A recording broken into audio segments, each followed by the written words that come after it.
welcome back to my channel. I hope you're all doing well out there. And today we're going to head back to William Friedkin territory. But before we do that, do me a favor, like, comment, and subscribe. Join me here. I greatly appreciate that. Also, a shameless plug for my TeePublic page. I'll have a link in the description box below.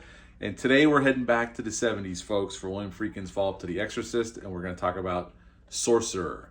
Yes, this film came out June 24th of 1977. It's rated PG, 2 hours and 1 minute long, had a budget of $22 million. Although originally it was 16, it ballooned to 22, we'll talk about it. And sadly, upon release, it only made $9 million. This was the film Friedkin was going to follow up to Exorcist with. He was developing a Bermuda Triangle film, which was to be a much bigger film. And originally this was envisioned as like a $2.5 million project. Well, the Bermuda Triangle film fell apart. He decided to make this a much bigger film, and off he went. Now, like I said, William Friedkin directed this film. In this film, we got Roy Scheider reteaming with Friedkin from The French Connection. He plays Scandell or Dominguez. He switches his name because he had to flee to America. A church robbery that him and his buddies robbed this mafia church, and the mafia he was the only one to survive this car crash, and he knew the mafia was after him, so he got out of Exville and went to South America. Bruno Kramer plays Victor. He's an expat from France. He was being investigated for fraud. His business partner committed suicide, so he left his wife behind instead of facing charges and took off for South America. Francis Rabal plays Nilo, and he is this other gentleman who ends up in this small town that ends up going on this journey. And Martinez is the fourth guy in this crew of guys that have to transport this nitroglycerin to this fire site where this oil well is on fire, and the oil company needs the fire out. And that is pretty much Sorcerer. Basically, these guys got to drive their trucks on these really shitty dirt roads through the jungle, over this river, in a amazing tension-filled scene on this rope bridge. And they have to explode a tree that's across the road just to make it to their destination. And they only have so much time to get there. You have to go 200 miles to this site.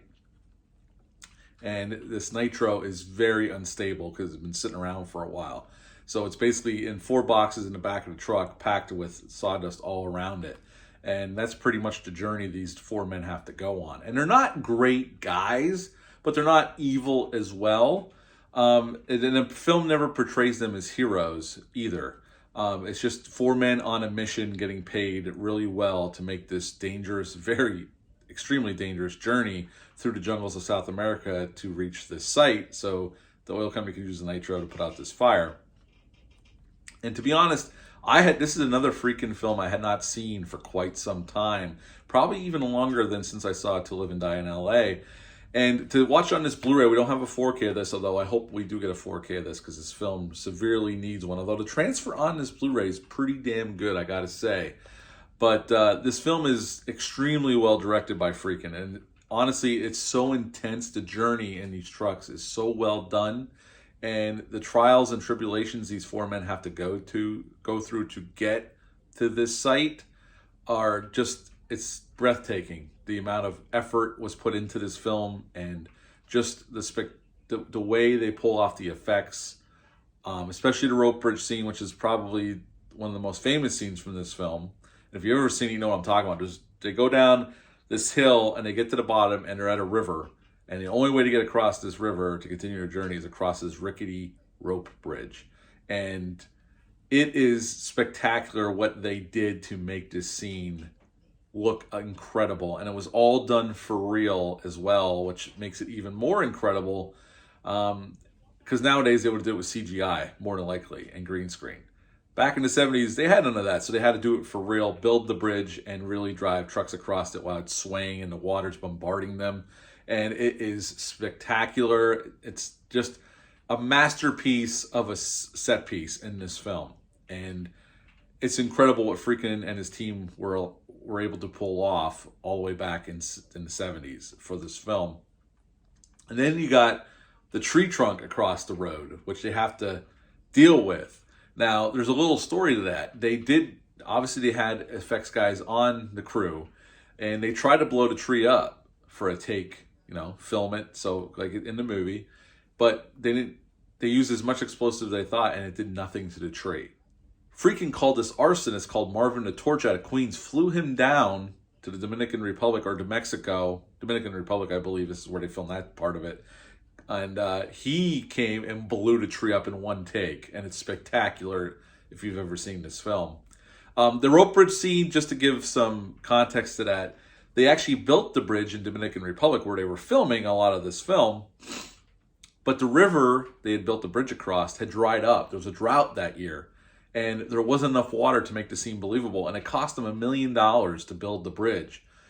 They went and they found a spot in Mexico, and they took the bridge, transported it to Mexico, reassembled it for another $1 million, and then shot it there. Although that river started drying up as well, so they had to bring more water in, tankers of water, and rain machines and all that to make that scene work like it did in the film. And that film, that scene alone, the rope bridge scene, cost the production $3 million total, and it took them months to film it. But it was worth it. If you've ever seen the film, you know those scenes are spectacular and so worth the money and effort they put into it because it looks incredible on screen. And I would have loved to see this, or I'd love to see this on the big screen sometime for sure, because this movie's made to be seen on the biggest screen possible. And then you get towards the end, where they're getting towards the end of their journey, and the other truck with Victor and Martinez, they get a flat tire, and the truck starts going down the side of the mountain, and it blows up. And you almost feel bad for Victor. He was looking to go back to France. He missed his wife. Matter of fact, he gave the one executive from the oil company a letter to send to his wife just in case he didn't make it back. And it's a real shame. Because you were kind of rooting for this guy. He was probably the least bad of all these gentlemen. But, that's the way it goes. And the movie kind of shows that, bad things, you do bad things, and sometimes karma brings it around again. Even Roy Schreider, who's the only one to make it, he literally hand carries a box of nitro to the finish line. And he gets rewarded with all the money in that, but right at the end of the film, freaking shows the mafia showing up right outside this little tavern, this little town, and they're about to go in and kill him, and that's how Sorcerer ends. What to like about this film? Well, I think all the actors are great here, and really Roy Schreider is only the biggest name here, really. He was coming off of Jaws, obviously, and he'd worked with William Friedkin in The French Connection as well, so he's definitely the biggest name here.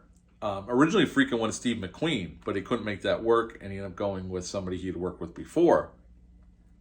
So the performances are really well done. Obviously, the directing from Friedkin is pitch perfect in this film. The film looks amazing, and some of the shots he was able to get, especially during the bridge scene and some of the other intense scenes, were spectacular. I mean, this is impeccably shot for maximum impact, and just making it as suspenseful as possible. And again, knowing they did it for real, and a lot of times the actors were in the trucks on the bridge, driving the trucks. So, I mean, even though it was controlled, there was hydraulics, and it was specially made so the effects team could control it, there was still quite a bit of danger there, because they even had trucks fall off the bridge at some points and into the water, and the actors would have to get rescued. But the actors really did go through the ringer on this one, and Friedkin, as he did with a lot of his films, was trying to go for the most realism as possible. Now, this is a very nihilistic movie, don't get me wrong. It's not a happy movie. I mean, it's four men on a mission. They're not great guys. They're not evil, but they're not good guys. But you're rooting for them just because of the hardships they're going through, just to try to make this goal of getting to this fire and getting their payment. And they're doing it for the money. All these guys are doing it for the money. That's their cause. They don't really care about the fire. They're just trying to get the money that the oil company had offered them. And they all pay dearly with their lives. So, Tangerine Dream wrote and performed the score. They're famous for doing many scores over the years. Unfortunately for Friedkin, he was expecting this to be his biggest movie. I know in interviews he said this is the movie he's most proud of through his career. Even later on, before his death just last year, he was saying that he's very proud of this film, and he should be. It's a really wonderful achievement in cinema. And I'm glad it's getting reevaluated and getting better reviews, because it did not get great reviews upon release, and it bombed, obviously. Although what didn't help this film when it got released was Star Wars came out just a few weeks before this movie came out, and Star Wars was such a cultural phenomenon that everything got gobbled up around it, including this film. So I think it was bad timing. Plus, Friedkin he even says around this time, his ego was out of control. He was fighting with the studio. He was fighting with actors. Him and Ray Schreider were going at it on set, arguing back and forth. So Friedkin even admitted that his ego was out of control coming off of French Connection and The Exorcist.